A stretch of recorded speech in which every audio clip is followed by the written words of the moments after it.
السلام علیکم، میں ہوں محمد اویس اور آپ دیکھ رہے ہیں یوٹیوب چینل منڈی رنگ۔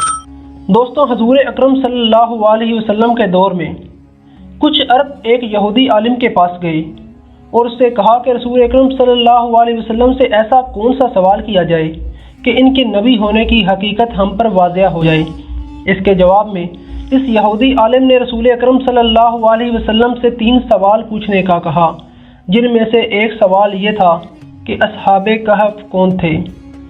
لہذا اللہ تعالیٰ نے اپنے محبوب حضرت محمد صلی اللہ علیہ وسلم کو اس کا جواب قرآن پاک میں سورۃ کہف کے اندر مکمل وضاحت کے ساتھ بیان فرما دیا۔ اس کے مطابق یہ حضرت عیسیٰ علیہ السلام کا دور تھا جب اللہ تعالیٰ نے ان کو آج کے دور فلسطین کے علاقے میں لوگوں کو اسلام کی تبلیغ کے لیے بھیجا۔ علاقہ اس وقت رومن امپائر میں شمار ہوتا تھا اور یہ بت پرست لوگ تھے۔ یہاں ایک یہودی بادشاہ کی حکمرانی تھی جو رومن حکومت کے ماتحت ہی کام کر رہا تھا۔ جب حضرت عیسیٰ علیہ السلام نے یہاں تبلیغ شروع کی تو رومی لوگ آپ کے مخالف ہو گئے اور آپ کو گرفتار کر کے سولی پر چڑھانا چاہا، لیکن اللہ پاک کے حکم سے آپ کو زندہ آسمان پر اٹھا لیا گیا۔ حضرت عیسیٰ علیہ السلام کے آسمان پر اٹھا لیے جانے کے بعد عیسائیوں کا حال بے حد خراب اور انتہائی بدتر ہو گیا۔ لوگ بت پرستی کرنے لگے، دوسروں کو بھی بت پرستی پر مجبور کرنے لگے، خصوصاً ان کا ایک بادشاہ دقیانوس جو اس قدر ظالم تھا۔ جو شخص بت پرستی سے انکار کرتا تھا یہ اس کو قتل کر ڈالتا تھا۔ اصحاب کہف شہر افسوس کے شرفا تھے جو بادشاہ کے معزز درباری بھی تھے، مگر یہ لوگ صاحب ایمان اور بت پرستی سے انتہائی بیزار تھے۔ دقیانوس کے ظلم و جبر سے پریشان ہو کر یہ لوگ اپنا ایمان بچانے کے لیے اس کے دربار سے بھاگ نکلے اور قریب کے پہاڑ میں ایک غار کے اندر پناہ گزیر ہوئے اور سو گئے، تو 300 برس سے زائد عرصے تک اسی حال میں سوتے رہ گئے۔ دقیانوس نے جب ان لوگوں کو تلاش کرایا اور اس کو معلوم ہوا کہ یہ لوگ غار کے اندر ہیں تو وہ بے حد ناراض ہوا اور غصے کی حالت میں یہ حکم دیا کہ غار کو ایک دیوار اٹھا کر بند کر دیا جائے تاکہ یہ لوگ اسی میں رہ کر مر جائیں اور وہی غار ان لوگوں کے لیے قبر بن جائے۔ مگر دقیانوس نے جس شخص کے سپرد یہ کام کیا تھا وہ بہت ہی نیک دل اور صاحب ایمان آدمی تھا۔ اس نے اصحاب کہف کے نام، ان کی تعداد، ان کا پورا واقعہ ایک تختی پر لکھ کر تانبے کے صندوق میں ڈال کر دیوار کے اندر رکھ دیا اور اس طرح کی ایک اور تختی شاہی خزانے میں بھی محفوظ کرا دی۔ کچھ دنوں کے بعد دقیانوس بادشاہ مر گیا اور سلطنتیں بدلتی رہیں، یہاں تک کہ ایک نیک دل اور انصاف پرور بادشاہ جس کا نام بیدروس تھا تخت نشین ہوا، جس نے 68 سال تک بہت شان و شوکت کے ساتھ حکومت کی۔ اس کے دور میں مذہبی فرقہ بندی شروع ہو گئی اور بعض لوگ مرنے کے بعد اٹھنے اور قیامت کا انکار کرنے لگے۔ قوم کا یہ حال دیکھ کر بادشاہ رنج و غم میں ڈوب گیا۔ وہ تنہائی میں ایک مکان کے اندر بند ہو گیا اور اللہ تعالیٰ کے حضور رو رو کر گر گرا کر یہ دعا مانگنے لگا کہ یا اللہ کوئی ایسی نشانی ظاہر فرما تاکہ لوگوں کو مرنے کے بعد زندہ ہونے اور قیامت کا یقین ہو جائے۔ بادشاہ کی یہ دعا مقبول ہو گئی اور اچانک بکریوں کے ایک چرواہے نے اپنی بکریوں کو ٹھہرانے کی غرض سے اس غار کو منتخب کیا اور دیوار کو گرا دیا۔ دیوار گرتے ہی لوگوں پر ایسی ہیبت اور دہشت سوار ہو گئی کہ دیوار گرانے والے خود ڈر گئے، وہاں سے بھاگ نکلے۔ اصحاب کہف بحکم الہی اپنی نیند سے بیدار ہو کر اٹھ بیٹھے اور ایک دوسرے سے سلام و کلام میں مشغول ہو گئے اور نماز بھی ادا کر لی۔ جب ان لوگوں کو بھوک لگی تو ان لوگوں نے اپنے ایک ساتھی یملیغا سے کہا کہ تم بازار جا کر کچھ کھانا لے آؤ اور نہایت خاموشی سے یہ بھی معلوم کرو کہ دقیانوس ہم لوگوں کے بارے میں کیا ارادہ رکھتا ہے۔ یملیغا غار سے نکل کر بازار گئے اور یہ دیکھ کر حیران رہ گئے کہ شہر میں ہر طرف اسلام کا چرچا ہے اور لوگ اعلانیہ حضرت عیسیٰ علیہ السلام کا کلمہ پڑھ رہے ہیں۔ یملیغا منظر دیکھ کر حیرت میں ڈوب گیا۔ الہی، یہ کیا ماجرا ہے کہ اس شہر میں تو ایمان و سلام کا نام لینا بے جرم تھا، آج یہ انقلاب کہاں اور کیسے آیا؟ پھر وہ ایک دکان پر کھانا لینے گیا۔ دقیانوس زمانے کا روپیہ دکاندار کو دیا جس کا چلن اس وقت بند ہو چکا تھا، بلکہ کوئی اس سکے کا دیکھنے والا بھی باقی نہیں رہ گیا تھا۔ دکاندار کو شبہ ہوا کہ شاید اس شخص کو کوئی پرانا خزانہ مل گیا ہے، چنانچہ دکاندار نے ان کو حکام کے سپرد کر دیا اور حکام نے اس خزانے کے بارے میں پوچھ گچھ شروع کر دی کہ بتاؤ یہ خزانہ تمہارے پاس کہاں سے آیا ہے؟ یملیغا نے کہا کہ کوئی خزانہ نہیں ہے، یہ ہمارا ہی روپیہ ہے۔ حکام نے کہا کہ ہم کس طرح مان لیں کہ یہ روپیہ تمہارا ہے؟ یہ سکہ 300 سال پرانا ہے اور برسوں گزر گئے، اس سکہ کا چلن بھی بند ہو چکا ہے۔ تم ابھی جوان ہو، لہٰذا صاف صاف بتاؤ تاکہ یہ مسئلہ حل ہو جائے۔ یہ سن کر یملیغا نے کہا کہ تم لوگ یہ بتاؤ کہ دقیانوس بادشاہ کا کیا حال ہے؟ حکام نے کہا کہ آج روئے زمین پر اس نام کا کوئی بادشاہ موجود نہیں ہے۔ ہاں، سینکڑوں برس گزرے، اس نام سے ایک بے ایمان بادشاہ گزرا تھا جو بت پرست تھا۔ یملیغا نے کہا کہ ابھی کل ہی تو ہم لوگ اس کے خوف سے اپنے ایمان اور جان کو بچا کر بھاگے ہیں۔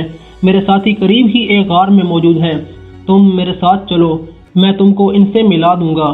چنانچہ حکام اور شہر کی کثیر تعداد کے لوگ اس غار کے پاس پہنچے۔ اصحاب کہف یملیغا کے انتظار میں تھے کہ جب ان کی واپسی میں دیر ہوئی تو ان لوگوں نے یہ خیال ظاہر کیا کہ شاید یملیغا کو گرفتار کر لیا گیا ہے، اور جب غار کے منہ پر بہت سے آدمیوں کا شور و غل سنا تو ان لوگوں کو اس بات کا یقین ہو گیا کہ دقیانوس کی فوج ہماری گرفتاری کے لیے آن پہنچی ہے۔ تو یہ لوگ نہایت اخلاص کے ساتھ ذکر الہی اور توبہ و استغفار میں مشغول ہو گئے۔ حکام نے غار پر پہنچ کر تانبے کا صندوق برآمد کیا اور اس کے اندر سے تختی نکال کر پڑھا تو اس تختی پر اصحاب کہف کا نام لکھا تھا، اور یہ بھی تحریر تھا کہ یہ مومنوں کی جماعت ہے، اپنے دین کی حفاظت کی غرض سے دقیانوس بادشاہ کے خوف سے اس غار کے اندر پناہ گزیر ہوئی ہے۔ تو دقیانوس نے خبر پا کر ایک دیوار سے ان لوگوں کو غار میں بند کر دیا تھا۔ ہم یہ حال اس لیے لکھتے ہیں کہ جب کبھی بھی یہ غار کھلے تو لوگ اصحاب کہف کے حال پر مطلع ہو جائیں۔ حکام تختی کی عبارت پڑھ کر حیران رہ گئے اور ان لوگوں نے اپنے بادشاہ بیدروس کو اس واقعہ کی اطلاع دی۔ فوراً ہی بیدروس بادشاہ اپنے امراء اور عمائدین شہر کو ساتھ لے کر غار کے پاس پہنچ گیا تو اصحاب کہف نے غار سے نکل کر بادشاہ سے معانقہ کیا اور اپنی سرگزشت بیان کی۔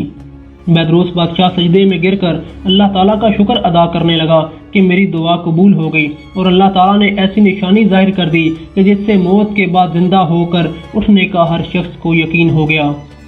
اصحاب کہف بادشاہ کو دعائیں دینے لگے کہ اللہ تعالیٰ تیری بادشاہی کی حفاظت فرمائے، اب ہم تمہیں اللہ کے سپرد کرتے ہیں۔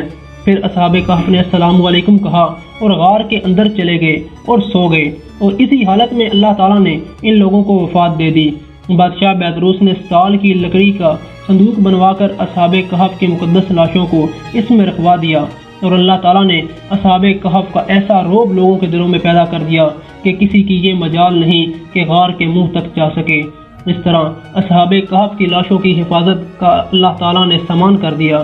پھر بیدروس بادشاہ نے غار کے منہ پر ایک مسجد بنوا دی اور سالانہ ایک دن مقرر کر دیا تاکہ تمام شہر والے اس دن عید کی طرح زیارت کے لیے آیا کریں۔ اصحاب کہف کی تعداد میں جب لوگوں کا اختلاف ہوا تو یہ آیت نازل ہوئی جس کا ترجمہ یہ ہے کہ تم فرماؤ میرا رب ان کی گنتی خوب جانتا ہے، انہیں نہیں جانتے مگر تھوڑے۔ حضرت عبداللہ بن عباس رضی اللہ تعالی عنہ فرماتے ہیں کہ میں انہی کم لوگوں میں سے ہوں جو اصحاب کہف کی تعداد کو جانتے ہیں۔ پھر آپ نے فرمایا کہ اصحاب کہف کی تعداد 7 ہے اور 8واں ان کا کتا ہے۔ اصحاب کہف کے ناموں میں بھی بہت اختلاف ہے۔ حضرت علی رضی اللہ تعالی عنہ سے روایت ہے کہ ان کے نام یہ ہیں: یملیغا، مکشلینا، مشلینا، مرنوش، تبرنوش، شزنوش، اور 7واں چرواہا تھا جو ان لوگوں کے ساتھ ہو گیا تھا۔ حضرت علی رضی اللہ تعالی عنہ نے اس کا ذکر نہیں فرمایا، اور ان لوگوں کے کتے کا نام قطمیر تھا، اور ان لوگوں کے شہر کا نام افسوس تھا، اور ظالم بادشاہ کا نام دقیانوس تھا۔ اور تفسیر ساوا میں لکھا ہے کہ اصحاب کہف کے نام یہ ہیں: مکسملینا، یملیخا، تونس، نینوس، سریونس، زونوانس، فلسطیونس۔ یہ آخری چرواہے تھے جو راستے میں ساتھ ہو لیے تھے، اور ان لوگوں کے کتے کا نام قطمیر تھا۔ دوستو، یہاں سوچنے کی بات یہ ہے کہ آخر ایسا کیسے ممکن ہوا؟ اصحاب کہف پر وقت اثر انداز کیوں نہیں ہوا، اور نہ ہی ان کے جسمانی خد و خال میں کوئی تبدیلی واقع ہوئی، جبکہ ان کے آس پاس 300 سال کا وقت گزر گیا؟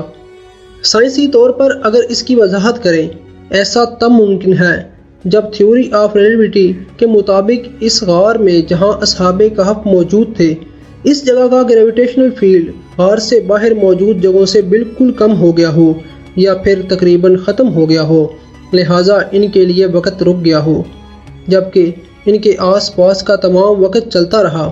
بظاہر یہ ایک ہی فریم آف ریفرنس کے ہوتے ہوئے ایسا ناممکن نظر آتا ہے، مگر تمام جہانوں کے پالنے والے رب کے لیے، جس کے ہاتھ میں تمام کائنات کا نظام موجود ہے، کچھ بھی ناممکن نہیں ہے۔ یہ تو انسانی سوچ کی حدود ہے، جبکہ اللہ پاک کے لیے سب کچھ کن فیکون کی دوری پر موجود ہے۔ دوستو، کیسی لگی آج کی ویڈیو؟ کمنٹ سیکشن کے اندر ضرور بتائیے گا، اور آپ سے درخواست ہے کہ ہمارے یوٹیوب چینل منڈی رنگ کو سبسکرائب کر دیں اور ساتھ لگے بیل آئیکن کو پریس کر دیں تاکہ ہماری آنے والی ہر ویڈیو کا نوٹیفیکیشن آپ تک بآسانی پہنچ جائے۔